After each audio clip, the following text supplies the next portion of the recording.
Il avait fallu être à la hauteur des vins, parce que bon, il y a des jolis vins, il y a des champagnes qui sont de chez Sellos, il y a un Riesling allemand, il y a du Cheval Blanc, il y a les Veuves Romanée, il y a un Rogna, donc il a fallu vraiment qu'on mette la barre haute aussi, donc en tant que produit.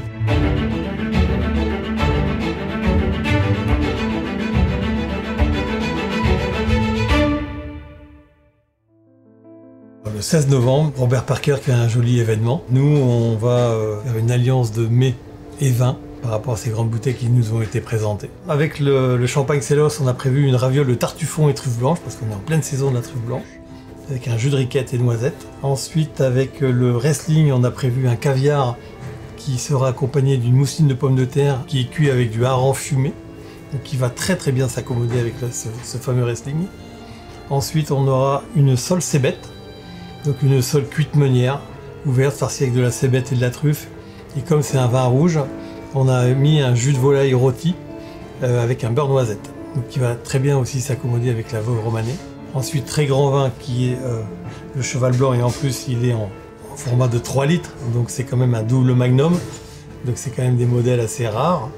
Donc là on a mis un chevreuil, donc qui est plutôt une chair délicate, un petit peu comme ce vin, qui est très délicat, très fin, et c'est une bonne matière pour enclencher en fait le deuxième plat derrière, qui sera un lièvre à la royale, que je dis toujours, j'ai mis 30 ans à le faire, parce que j'ai piqué un petit peu toutes les recettes à chacun des chefs que je suis passé, et je fais mon lièvre à la royale depuis quelques années, que j'ai fait évoluer, et que depuis 3-4 ans je ne touche plus, car je trouve qu'il est vraiment au point, et pour moi il est parfait. Pour moi, hein, attention. Sur le lièvre à la royale, on a mis donc un Rogna Barbaresco en 2010, qui sera un très très beau mariage, donc un vin un petit peu puissant forcément. Avec le lièvre, il faut vraiment arriver à contrecarrer ce goût un peu puissant. Et ensuite, après, on aura un dessert qui sera un dessert autour de la noisette. Donc pour terminer le repas, quelque chose aussi encore de gourmand. Les mariages, je ne suis pas inquiet, ça fera des beaux mariages. Et ce sera une belle soirée. Là, le jeu, c'est quand même vraiment de s'adapter quand même au vin. Enfin, notre jeu, en fait, c'est notre terrain de jeu, c'est ce qui nous a été demandé. Ce qui n'est pas toujours facile pour nous, parce que en sachant que c'est vrai que les poissons, de les associer avec des vins rouges, c'est pas le plus facile, en tout cas. Mais ce côté rôti, avec ce jus de volaille qui amène ce côté qui appelle le vin rouge, en fait. La cébette et la truffe noire aussi, qui appellent aussi le vin rouge. Donc on arrive à quelque chose des accords, chacun a son accord parfait, hein, c'est difficile de dire ça, mais en tout cas ça va être un joli accord. Le mariage entre les mets et les vins, c'est un peu personnel. Moi, je vais parler de moi. Quelquefois, j'aime bien avoir une expérience avec du vin qui n'est pas forcément en parfait accord avec le plat, mais j'ai envie de boire ce vin à ce moment ou à cet instant T. Et sur certains plats, je vais effectivement aller vers un mariage qui va très très bien entre les vins et les plats. Ça dépend des moments, ça dépend de l'étiquette de vin, je pense. Et ça dépend avec qui on est, le partage.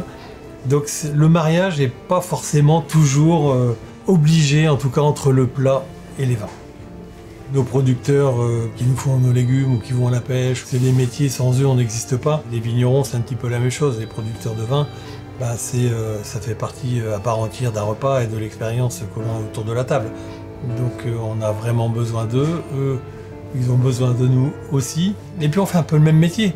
Quelque part, eux ils font leur cuisine et nous on fait la nôtre différemment évidemment, mais on fait un petit peu le même métier. Dans les vins étrangers, j'aime beaucoup les blancs de Santorin.